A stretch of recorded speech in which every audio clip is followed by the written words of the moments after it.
Guys, man. I just recorded a fire ass video, and it really motivated me. But I needed to make this update. I'm gonna show you why. On the first episode of Build a Brand, I was talking about and showing you guys some of the things that we were gonna be getting into as far as like the safety gear. And I showed you some of the bags that I ended up getting, and they finally came in. First sample of bags finally came in. Let me see. The first bags came in and they look absolutely stunning. These, it took me a long time to figure out what the hell I wanted, and I finally found it. This is the other version. Extremely bright colors, and they have reflective material. They're water resistant and they're lightweight, and they have a lot of cargo space. Lots of cargo space. They got cargo in the back, and they have three pockets on each side. Room for plenty of stuff. And I'm telling you, if you have GoPro batteries, extra batteries, put your wallet, your phone. If you have a mini drone, you can put it in here too, which is awesome. And then at the bottom of these bags for extra storage, it drops down and it gives you even more space to put extra stuff in there. Gives you more depth. I mean, these bags have changed my whole perspective on riding. And I love it. I absolutely love it. And they were delayed, and then they finally came in. So happy about them. And this is going to be like the first iteration. Like I said, I want to focus on some of the safety accessories that people can actually benefit from when riding, especially at night. And the next iteration of these they're going to be completely all reflective. Way more expensive, but I've only seen like really one company out there that's putting out that type of product, fully reflective product, and that's Moto. And I just simply don't like certain types of bags personally, and I've tested so many that I've finally figured out that what's normal for me and what's easier for me to store things in and to be able to get access to right away is that type of bag. Now that type of bag is versatile. You can use it as a chest bag or a waist bag. And I prefer to use it as a waist bag because, like I said, when you have your helmet on, to me, it's really hard when you have your helmet on, especially if you have your action camera attached to your helmet. It's really hard when you are on the bike, say like you're at a gas station, and you're looking down because the helmet is so big.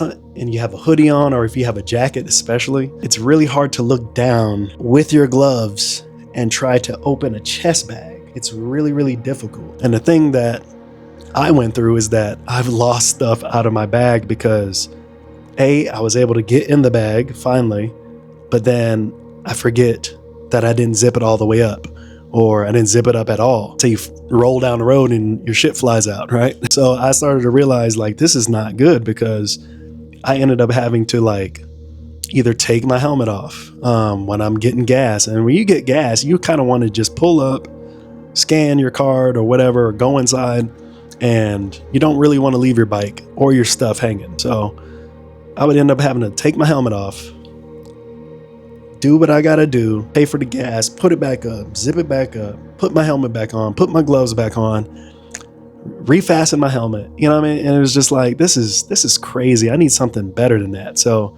now with those, I can either do it in the front while I'm riding, and when I get ready to ride, since I don't want the bag up on a tank, swing it around to the back end. Now that's nothing new. It's nothing like groundbreaking, like, oh my God, I created a new wheel. No. I wanted to create something with a little more pizzazz, a little more swag, which is why they're called swag bags, man. And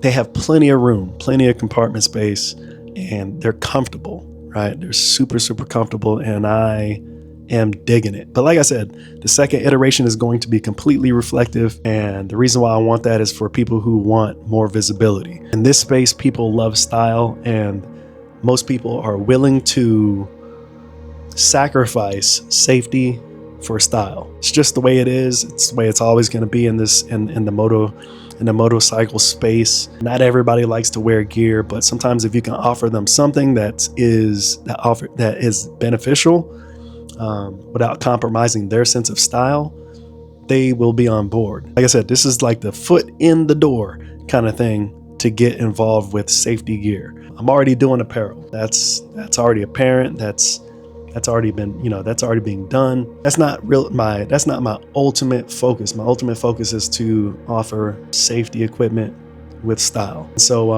once we get that next iteration going, like I said, the next thing that we're going to be working on is the armored hoodies, because I love hoodies, right? I love hoodies. And what I love most about hoodies is I love to not pay close to $300 for a hoodie. And I don't think anybody needs to pay $300 for a hoodie. $250, $260, $270, $300 for a hoodie. To me, is absolutely ridiculous. Again, the only reason why people are doing it that way is because there's no competition. When you have more competition, the prices have to be better. And I think I can offer a way better price point with the same level of security and safety, and you don't have to price gouge, right? So that's what I'm aiming to do. That's what we're going to end up doing with the hoodies. We're going to make them somewhat blank, like I said, as an introductory, because you want other people to be able to put their own graphics on it. For example, if you want to brand your own stuff, damn, you can buy in bulk from Cloth and Craft and put your own branding on it, or we can brand it for you. All you need is your image, and I got you. You know what I mean? Things of that nature. Like I said, we're completely set up here because I've already launched my first brand years ago as well, and I have heat presses. I have connections to get DTF sheets and things of that nature that I use on a regular basis. So that's the goal. That's the goal, is to not just sell something, but to provide a service. I want to provide a service to the community. Again, I realized very quickly when I started my businesses that not everybody's going to necessarily like all of your design work. Sometimes being subtle and being very subtle, like little is better, goes a long way, because it leaves other people a creative space, or a creative authority to do what they want on your canvas. So that's what I'm going to be focusing on. We're eventually going to get to the jeans. We're eventually going to get to other accessories like boots and gloves and stuff like that. But you got to start slow. You got to crawl, and you got to do your analytics. You got to look at your competition, and you got to figure out what's working, what's not working, what people are wanting, what problem are you going to solve, and things of that nature. So like I said, this is the beginning, and they're on sale. They're on sale right now, I think for like $25. 25 bucks.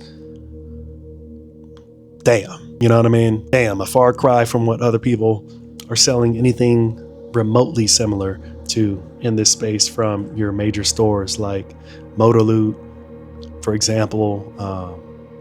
Any of these places. It just is what it is. And like I said, I'm coming for that market because I feel like you don't have to be the takeover guy. You just have to offer a better service and value, and with the same level of quality or better. And that's what we're gonna do. You know what I'm saying? Like, so I said, go get yourself a swag bag, man. Go get yourself a swag bag. Like I said, these things are amazing. They've solved every problem that I've had with wanting to ride with stuff. I hate putting my keys in my pocket. I hate putting my wallet in my pocket, in my front pockets. Never ride with my wallet in my back pocket because I always feel like it's gonna fly out somehow. So it solves every problem. Every single problem, and I think that's going to be a benefit to the community. Anyways, tired of rambling. This is episode 2 of Build a Brand. Episode 3, I don't know what we're going to be doing in episode 3, but hopefully by episode 3 we'll be able to have some progress to show what we are doing in the next step of the journey. All right, catch you in the next one. Peace.